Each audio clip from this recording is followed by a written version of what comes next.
네, 2025년도 시원교회 야외 예배 오신 모든 성도님들을 다시 한번 환영합니다. 솔직히 마음 같아서는 이 야외 예배를 자주 하고 싶은데 그러지 못하는 것 같습니다. 하지만 오늘 우리가 오랜만에 야외에 나왔는데요. 햇빛도 즐기고 또 자연도 즐기면서 하나님을 마음껏 예배하고 하나님의 은혜를 느끼면서 이제 즐거운 시간을 보내는 이 오늘 하루가 되었으면 참 좋겠습니다. 맛있는 식사도 이제 준비되어 있고요. 많은 분들이 협조를 해주셔서 식사도 준비되었고 이제 함께 맛있게 식사를 하는데요.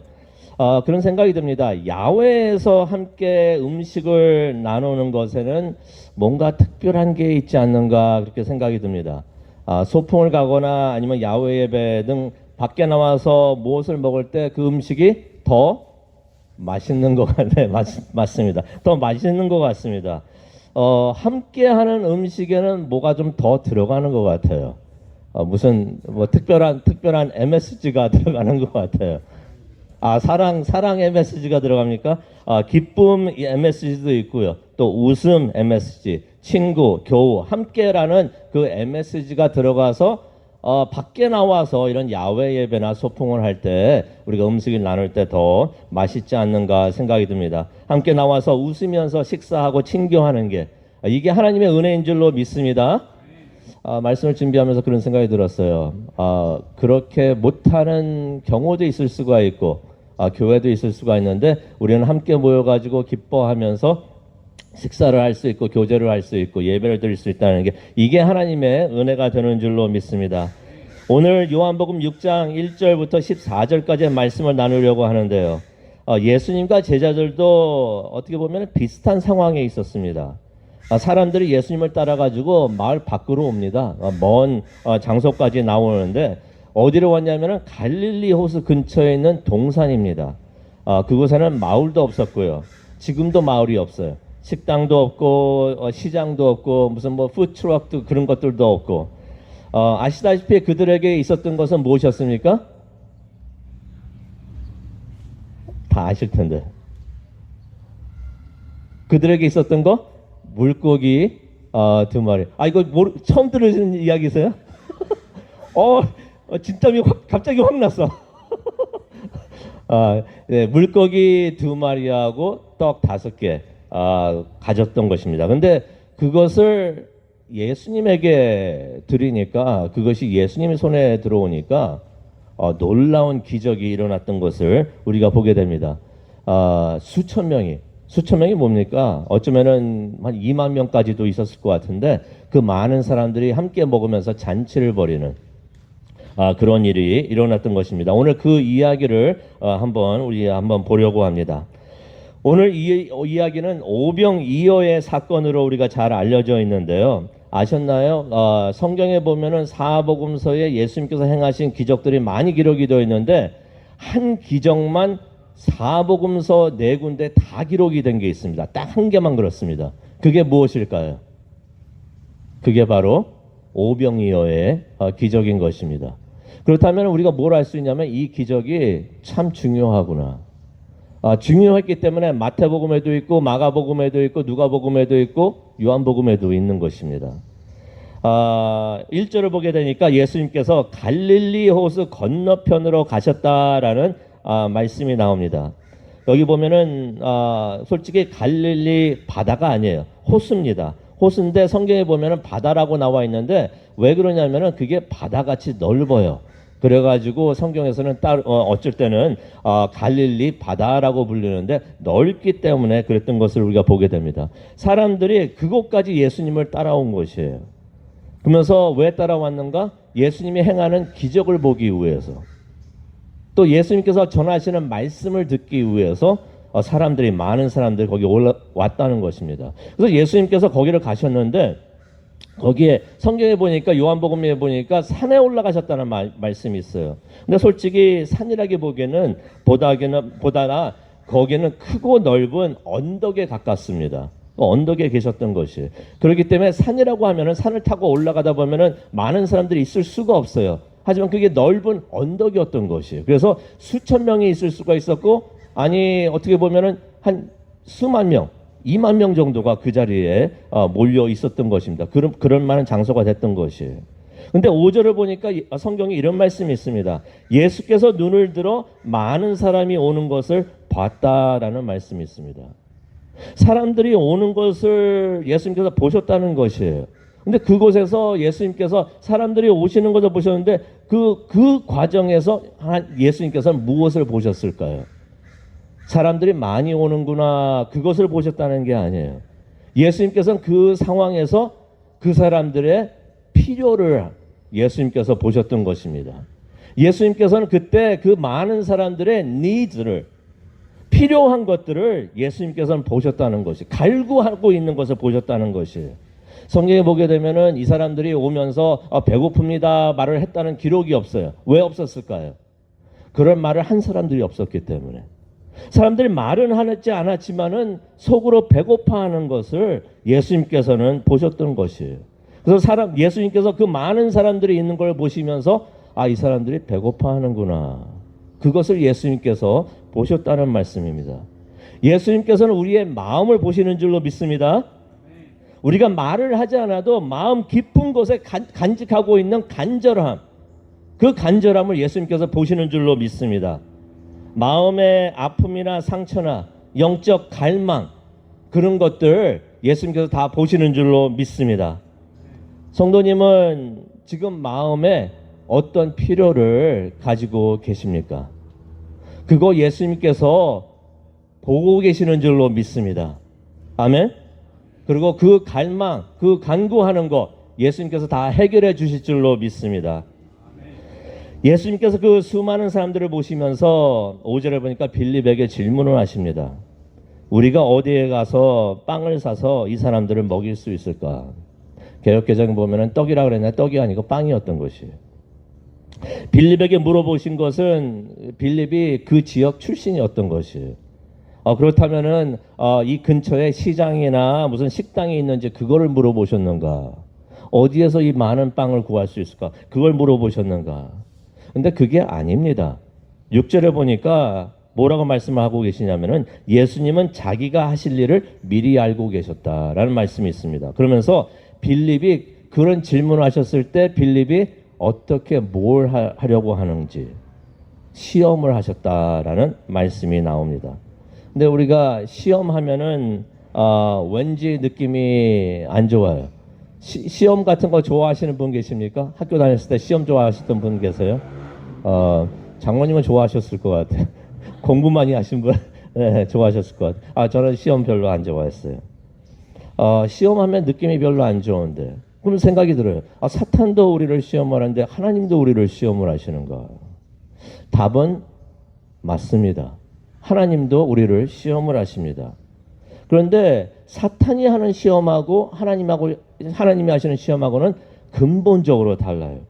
사탄의 시험은 어떠하냐면은 우리가 실패하기를 원합니다. 실패하기를 원해서 하는 것이 사탄의 시험인 것이에요. 이 순간 마음의 결정을 해야 되는데 하나님 원하는 거 하지 말고 내가 원하는 거예요. 사탄은 그렇게 시험을 하는 것이에요. 그런데 하나님이 시험하실 때는 어떤 시험을 하시냐면은 우리의 믿음이 좀 더 강해질 수 있도록 하나님은 그렇게 우리를 시험하시는 줄로 믿습니다. 그래서 하나님의 시험은 실패를 위한 시험이 아니라 성공하고 부흥하고 영적으로 성장할 수 있도록 하나님께서 우리를 시험하시는 줄로 믿습니다. 그래서 하나님이 주시는 시험은 좋은 시험이에요. 좋은 시험. 우리가 그것을 기억을 하기를 원합니다. 그런데 빌립이 답을 하는데 여기 7절에 나옵니다. 성경 한번 보시면 7절에 말을 하는데 뭐라고 말을 하냐면 한 사람이 조금씩 먹는다고 해도 200데나리온도 부족할 겁니다 라는 말을 합니다. 데나리온이 뭔지 아시나요? 저도 데나리온 자세히는 잘 몰라요. 그 200데나리온도 부족합니다 라는 말을 하는데 느낌이 뭐라냐면 200데나리온이 도대체 얼마야 하는 생각이 듭니다. 한 데나리온은요 하루 일해서 벌 수 있는 돈을 한 데나리온으로 그때 취급을 했던 것이에요. 그렇다면 200데나리온이라는 것은 우리가 얼마나 일했을 때 받을 수 있는 돈일까요? 계산을 해보면 약 8개월 이 정도가 나오는 것이에요. 8개월 정도 일하면 벌 수 있는 돈도 있어도 부족하다는 것입니다. 근데 이것을 한번 계산을 한번 해보면요. 최근에 있었던 2024년도 3년도에 센서스가 있었는데 그때 캘리포니아에서 평균 소득이 어떻게 나왔냐면은 한 달에 6,770불이라고 나왔다고 합니다. 에버리지죠. 그렇다면 그거를 8개월로 계산을 하면은 이게 얼마가 됩니까? 54,160불이 되는 것이에요. 그래서 이 빌립이 뭐라고 말했냐면은 예수님, 우리가 이만한 돈이 있어도 부족합니다. 이 사람들이 조금 한 입만 먹어도 이만한 돈이 필요합니다 라고 말을 했는데 빌립이 무슨 말을 했냐면은 우리에게 5만 불이 있어도 부족합니다. 이거 안 됩니다 라고서 말을 했던 것이에요. 근데 이거 가만히 보면은 이게 예수님의 질문의 답이 아니죠. 예수님의 질문은 뭐였습니까? 어디에 가서 빵을 구할 수가 있겠는가? 그런데 빌립은 예수님의 질문을 받고 이게 숫자가 나오는 거 보니까 뭘 했다는 얘기입니까? 머릿속으로 계산을 한 것이에요. 그러면서 결론이 나온 게 돈 없어. 있다고 해도 여기다가 쓰면 안 돼. 라고서 말을 했다는 것입니다. 빌립이 숫자에 굉장히 밝았던 것 같아요. 그런데 빌립이 숫자 계산을 하면서 한 가지 빼먹은 게 있습니다. 다 우리가 좀 계산했던 것처럼 빌립도 계산을 다 했는데 무엇을 빼먹었나요? 예수님의 능력을 빼먹은 것이. 무에서 유를 창조하시는 하나님의 능력을 계산을 하면서 거기서 빼놨던 것입니다. 하나님이 주시는 축복을 빼놓고서 인간적으로 계산을 하다 보니까 돈 없어 있어도 안 돼 라는 말을 했던 것입니다. 그런데 그때 안드레가 끼어듭니다. 우리가 잘 알고 있는 내용이죠. 9절에 있는 말씀이 되는데 안드레가 무슨 말을 하냐면은 여기 한 아이가 있는데 그 아이가 보리빵 5개와 물고기 2마리를 가지고 있습니다 라는 말을 합니다. 이 보리빵 5개와 물고기 2마리, 이것도 솔직히 우리한테 익숙하지 않은 말씀입니다. 뭔지 잘 느낌이 안 와요. 여기서 말하고 있는 빵은 어떤 빵을 말하냐면은 납작한 빵을 말합니다. 우리가 토요일 날 가끔가다 이제 최보공 군사님께서 맛있는 그 납작한 빵을, 난 같은 빵을 가지고 오시는데 그런 빵을 말하는 것이에요. 납작한 빵. 근데 그게 보리로 만들었다고 합니다. 무슨 말이냐면요, 가장 싼 곡식으로 만들었다는 것이에요. 물고기는 뭘 말하냐면은 이게 절인 작은 생선을 말합니다. 이것도 어떤 느낌이 있냐면 우리한테는 느낌이 없지만은 유대인들한테 느낌이 와요. 이거 가장 저렴한 음식이다. 그렇다면은 물고기 2마리하고 빵 5개라는 건, 빵 조각 5개라는 건 어떤 의미가 있냐면요, 가장 가난한 사람의 식사라는 것이에요. 쉽게 말해서 한국 문화적으로 표현을 한다면은 여기 아이가 물고기 2마리하고 빵 5개 갖고 있습니다. 무슨 말이냐면은 여기 조그만 아이가 김치하고 밥 가져왔습니다. 그 말하는 것이 가장 기본적인 거. 근데 그런 생각이 들어요. 그 많은 사람들 중에서 먹을 것을 가지고 온 사람이 이 아이뿐이었을까? 남자만 5,000명이라고 그랬죠. 그렇다면 여자들도 있었을 거고 또 아이들도 있었을 거고 자녀들도 많이 있었을 텐데 모두 다 합치면은 2만 명까지도 있지 않았었을까? 그런 생각이 드는 것이에요. 그런데 그 많은 사람들 중에서 먹을 것을 가지고 온 사람이 이 아이밖에 없었을까? 이 아이를 데리고 온 부모도 있었으면 아이에게 도시락 챙겨주면서 본인들 도시락도 챙겼을 텐데 아마 이랬던 것 같아요. 안드레가 아마 가서 물어봤죠. 예수님께서 가서 물어보라 했으니 가서 물어봅니다. 여기 있는 사람들 중에서 먹을 것 가지고 온 사람이 있나요? 우리 서로 기부해가지고 함께 나눠 먹읍시다 라고 말을 했는데 손든 사람이 한 명도 없었다는 것이, 이 아이만 손을 들었다는 것이. 예수님께서는 이 빌립을 성경에 보게 되면은 이렇게 하신 것이 이 빌립을 시험하기 위해서 이런 질문을 하셨다라는 말씀이 나옵니다. 그런데 어떻게 보면은 예수님께서 이 기적을 하시면서 빌립만 시험을 하신 게 아니라 거기에 있던 모든 사람들도 다 시험을 하셨구나. 근데 그런 생각이 들어요. 거기에 모인 사람들 예수님의 기적을 보기 위해서 모였다고 했는데 기적을 기대를 하나도 안 했구나. 하는 것을 우리가 보게 됩니다. 예수님께서 사람들을 다 잔디에 앉게 하시는데요. 50명 또는 100명씩 무리를 지어가지고 앉게 하십니다. 질서를 지켜야 하니까 앉게 하시고, 그러면서 이제 숫자를 잘 셀 수 있도록 그렇게 앉히신 거예요. 50명씩 100명씩 앉으니까 숫자가 금방 나옵니다. 5,000명이라는 숫자도 금방 나오고 아마 다른 숫자도 금방 나왔을 것 같아요. 그런데 11절을 보니까 우리가 읽은 말씀이 되는데요. 예수님께서 빵을 들고 감사 기도를 드리십니다. 근데 그 장면을 그 많은 사람들이 다 봅니다. 다 봅니다. 어떤 의미가 있었을까요? 예수님께서 빵을 그냥 먹어라 하시면서 그냥 주신 게 아니라 하나님께 먼저 감사를 드렸던 것이 어떤 의미가 있었을까요? 이제부터 기적을 통해서 모든 사람들이 음식을 먹게 되는데 이거 하나님이 주시는 은혜다. 그것을 그 많은 사람들에게 예수님께서 다 알려주신 줄로 믿습니다. 그 오병이어 가만히 보면은 신약에서 하나님께서 주신 만나와 메추라기였던 것이에요. 하나님이 주시는 은혜. 그것을 예수님께서 다 보여주셨던 것이에요. 그러면서 11절에 보니까 기도 후에 앉아있는 사람들에게 다 나누어 주십니다. 근데 그 어떤 말씀이냐면 그들이 원하는 만큼 다 주셨다라는 말씀이 있습니다. 이 말씀이 참 중요한 것 같아요. 예수님께서 그 많은 사람들 2만 명 정도가 먹을 수 있는 그 음식을 생각해 보셨습니까? 예수님께서 갑자기 기도하신 다음에 그 많은 음식을 한꺼번에 다 만드셨을까? 성경을 보니까요. 예수님께서 그렇게 하신 게 아니에요. 나눠주신 것이에요.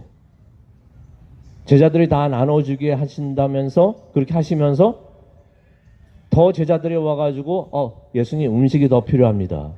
그래? 그럼 더 가져가라 하시면서 예수님께서 그렇게 음식을 만들어 주셨다는 것입니다. 무슨 말씀입니까? 하나님께서 우리에게 주시는 은혜가 있는데 하나님께서는 우리에게 은혜를 주실 때 그냥 여기 많은 은혜가 있다면서 막 부어주시는 것이 아니라는 것이. 그러면은 그 은혜가 낭비가 됩니다. 이때 예수님께서 음식을 왕창 만들었는데 아무나 가져가라 라고서 했으면은 그 은혜가 그 음식이 이게 너무나 많아가지고 흔하고 이건 낭비가 되는 그런 음식이 아니었을까. 근데 하나님께서는 어떻게 우리에게 은혜를 주시냐면요. 필요한 만큼. 제자들이 나누어 주니까 나누어지면서 필요한 것을 예수님께서 채워 주셨다는 것입니다. 우리가 하나님께 받은 그 은혜를 나누어 줄 때 그때 필요한 것을 하나님께서는 채워주시는 줄로 믿습니다. 그래서 남은 것이 12바구니였던 것이에요. 12바구니가 이렇게 음식이 많이 남았습니다. 하나님께서는 예수님께서는 이런 큰 일을 하시는 분이십니다. 라고 나타내기 위해서만 그렇게 남게 하신 것이 아니라 그 12바구니가 제자들에게 챙겨주실 12바구니였던 것이에요. 예수님께서는 나누어 주면서 사역을 하는 자들에게 필요한 은혜를 부어주시는 줄로 믿습니다. 나누어 주지 않으면 어떨까요? 필요하지 않으니까 예수님께서 주지를 않으시는 것이에요. 하나님의 은혜 받기 원하십니까? 우리 교회도 하나님의 은혜를 많이 받는 교회가 되었으면 좋겠는데 나누어 주는 교회가 되었으면 좋겠습니다. 나누어 줄 때 하나님께서 보시고 더 필요하구나, 더 가져라 하면서 하나님께서 부어 주실 줄로 믿습니다. 우리가 챙겨가지고 나만 어떻게 하려고 챙길 때 하나님 보셨을 때 너 충분히 가졌으니 필요 없어 주실 것을 안 주실 줄 것 같아요. 우리가 나누어지면서 그런 축복을 받는 우리 모두가 되었으면 좋겠습니다. 성경은 오병이어를 기적이라고 표현을 하지를 않습니다. 14절을 보게 되면은 기적이라고 말을 하지 않고 표적이라는 말을 합니다. 표적이란 것은 무엇을 말합니까? 사인이라는 말이에요.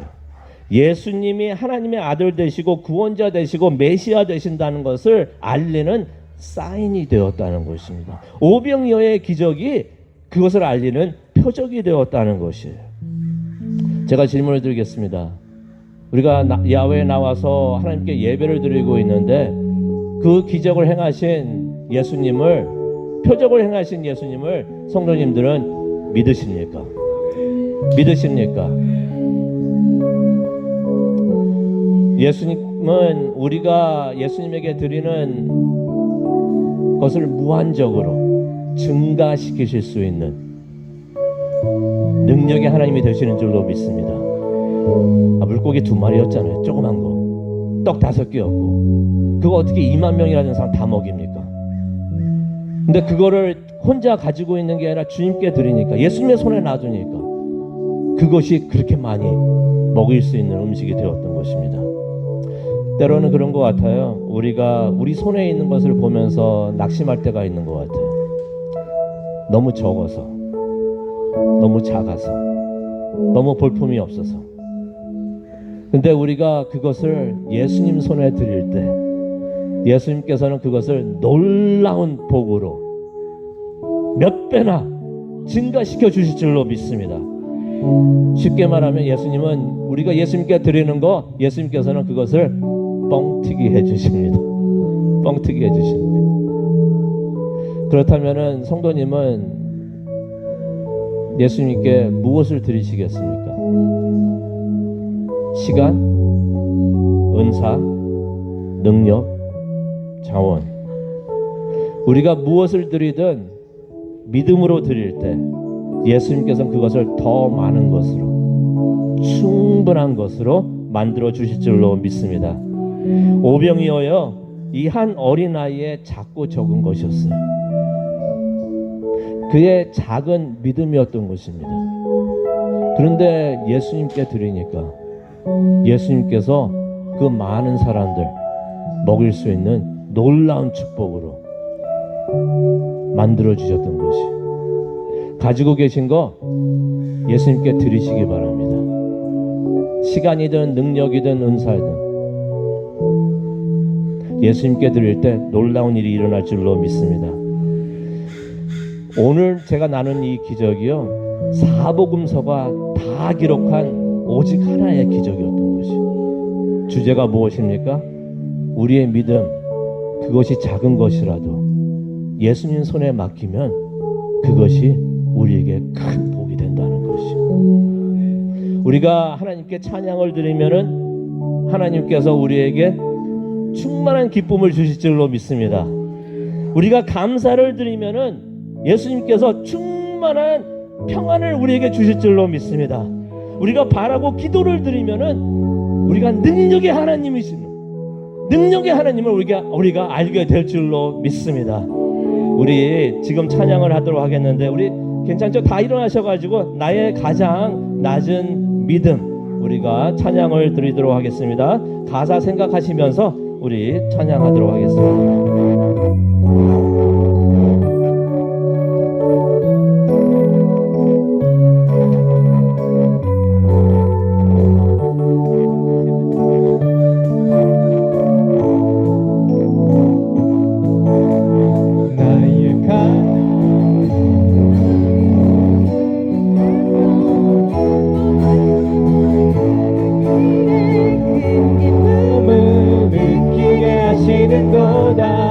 내가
찬양할 때 하나님께서 우리 마음에 기쁨을 주시는 것을 깨닫게 하여 주시니 감사합니다.